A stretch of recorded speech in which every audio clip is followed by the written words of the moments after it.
Well, welcome to the first annual Carrot Fest. My name is Hernan Burgos, and I am the MC for tonight. I am also the one that... Celebrating the area's agricultural heritage, Bradford West Gwillimbury's first annual Carrot Fest kicked off last Friday night at the Bradford Alliance Church. The kickoff was emceed by Carrot Fest Chair Hernan Burgos.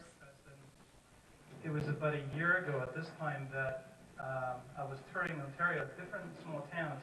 And everywhere we went to a small town, we found that they had either a tomato festival or a potato festival or raspberry or strawberry festival. And I thought, you know what, this towns don't produce a lot of those things. They don't even do 5%, maybe 10% of the provincial production. And I came to Bradford and I said, well, how many carrots do we grow? And they said to me, well, we do about 90 some odd percent. I said, 90%? That's a lot of carrots. On behalf of our council, I'd like to extend our sincerest best wishes to the committee, to all the hard work that they did. It's all made up of volunteers, and as you know, volunteers are very, very hard to get, and the people that do it and are involved in this work very, very hard. And it's always tough when you do something for the first time. After that, it starts to roll. But the first time takes a lot of courage. And of course, the Burgos family are known for being good risk takers. So he's going to chip off the old block. Well, on behalf of Bradford Alliance Church, we'd just like to say that we do count it an honor and a privilege to take part in these opening ceremonies. We've thanked a lot of people, and we also wanted to express our thanks to Hernan. Several local dignitaries were on hand for the ribbon cutting to officially open the three-day festival. Okay, there you go.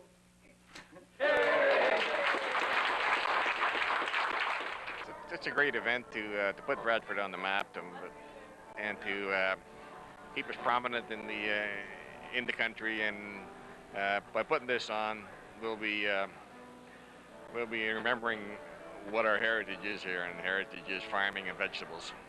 We became so enthusiastic about it that all the staff at the Parks and Recreation became volunteers.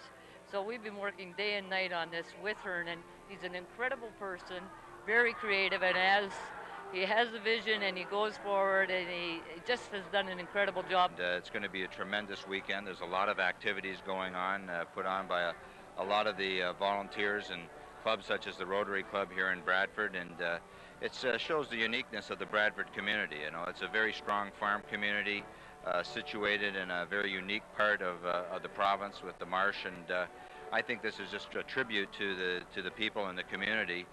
I think it's great for our farming community, the Holland Marsh, to have something like that. We've seen other communities in Ontario do it very successfully, and I think now we'll show them all how to do it very well.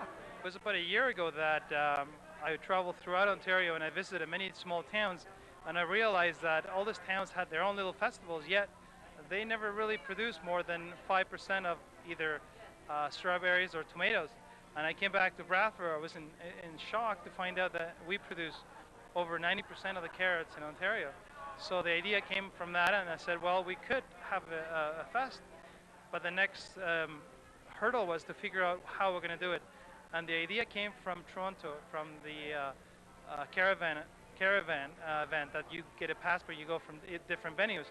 And it was great because in here we have many different groups, and every group now is creating their own venue, and they're almost competing against each other. And although they're competing, they're creating an incredible event. We went from having maybe 10 events to having about, well, combined venues, it's about 15 or so. And the largest one is the Super Saturday downtown, that I believe for the first time they're closing completely downtown. And we would have about 30 some odd vendors, plus there are events overlapping each other, starting at 8 o'clock in the morning until midnight. We have 2 or 3 different live bands. We have many people, many clowns, just, you know, entertaining. We have fire extrication demonstrations. We have unicycling demonstration. You name it, we have it. The next day, visitors to Carrot Fest strolled the streets as Super Saturday took over Bradford's downtown. The South Simcoe Police Service showed off their PT Cruiser. There was lots for shoppers to buy, as vendors displayed a wide array of merchandise. And there was lots to eat. From a delicious burger from Bradford's own M&M Meats, to everyone's favorite at this time of year, corn on the cob, to apples from the Scotch Settlement Orchard. Tell people what's going on and give them the information and offer some of these things for sale here. People really like the orange t-shirts, and they like the little gwilly carrots there, and we got the little keychains, and we're having a good response. But Carrot Fest Super Saturday was short-lived as early afternoon rain showers put an end to the celebrations. It's one of those things where you can plan for months and months and months, and all your committee's behind you, and we got it all down to the 9th hour, and then God in His heavens lets down the rain. But we laughed through it all. We had a lot of fun. My niece made a little Willie for me. Willie was the highlight of the day. The whole town was painted orange. There wasn't anything that you couldn't find that wasn't orange. And I think it's a symbol of what a small community can do when they get together. So we're going to have a lot of fun tonight. Still, it drizzled when I started out here this morning, and it's still drizzling, but the spirits are high.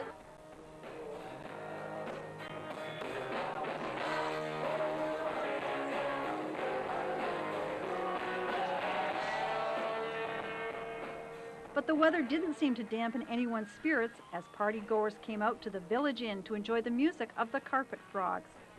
And at the Bradford Arena, the younger set, teenagers from 13 to 19, were invited to RYOT's video dance party. Admission was only $8, and the fun went on until 11 o'clock.